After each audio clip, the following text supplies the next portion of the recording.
Now we will see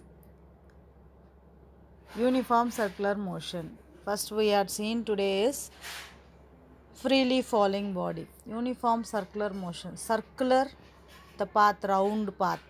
So the body which is moving in an circumference of a circle is called as an circular motion. In a lower classes you might be studied about that circular motion. The giant wheel, the body is moving in a giant wheel or in a ratanam, like that. Draw a square path as shown in the following figure. Place a tip of your pencil at the middle of any side of the square. Note how many times you have changed the direction while tracing the complete path.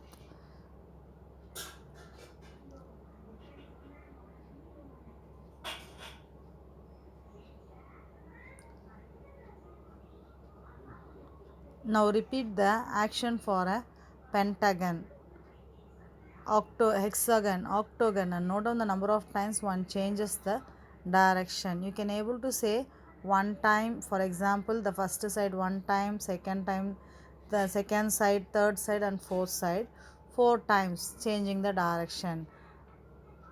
This shows that as we increase the number of sides, we have to keep changing the direction more and more times.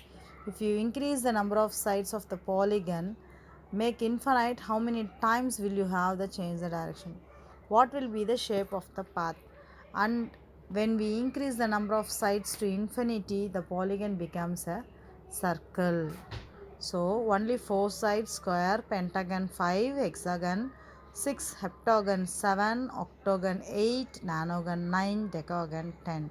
If it goes on increasing, if in the decagon and nanogon you can see similar to the circle, slightly nearing to the circle. If it goes on increasing the direction, it will become a circle. So no sides, infinite number of sides leads to a circle.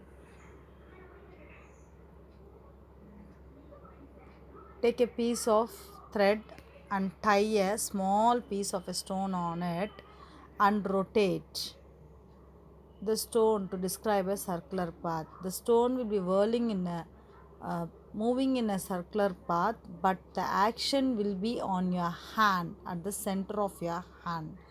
Now release the thread from your hands.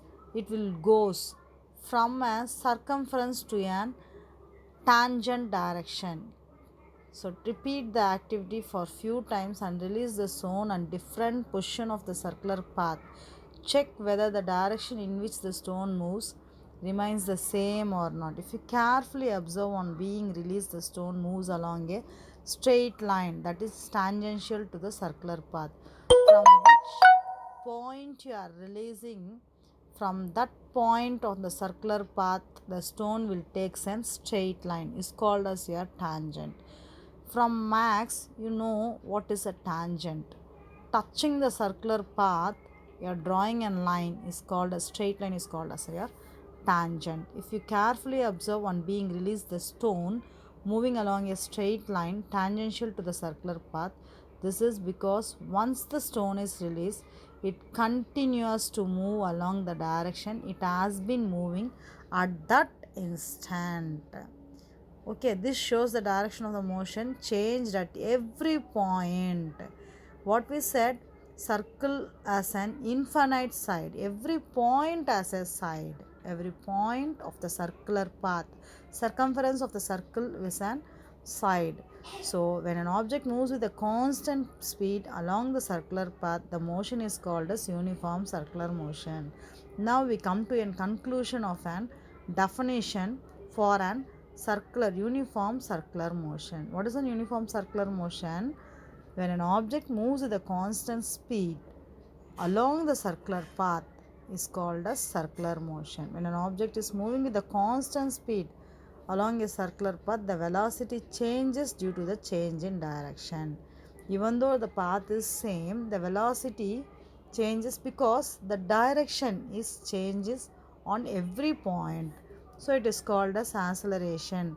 Not only the circular motion, it consists, already we studied in the equation of motion, velocity, acceleration and time will be always involved in a motion. In the circular motion also, each point has a direction. If the direction changes, we can set it as velocity.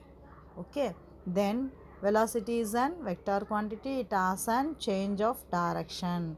Then the velocities goes on every point, the velocities changes. We come to the conclusion of acceleration. Acceleration is nothing but change in velocity by time, isn't it? So the circular path, the object will undergoes both the velocity and acceleration. From this, we are going to study about an centripetal acceleration, centripetal force.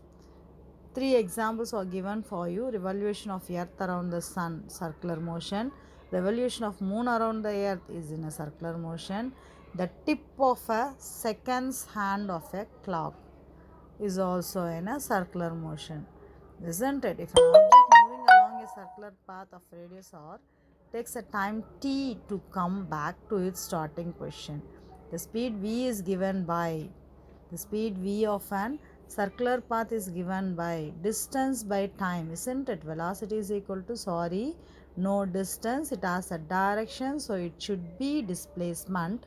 Displacement by time. For a circular path, the circumference we are measuring it as 2 pi r. So v is equal to circumference by time taken 2 pi r by t. 2 pi r is the formula for measuring the circumference of a circular. The giant wheel rotating in a circular motion. Till this we have studied about what we have studied? Yes, uniform circular motion.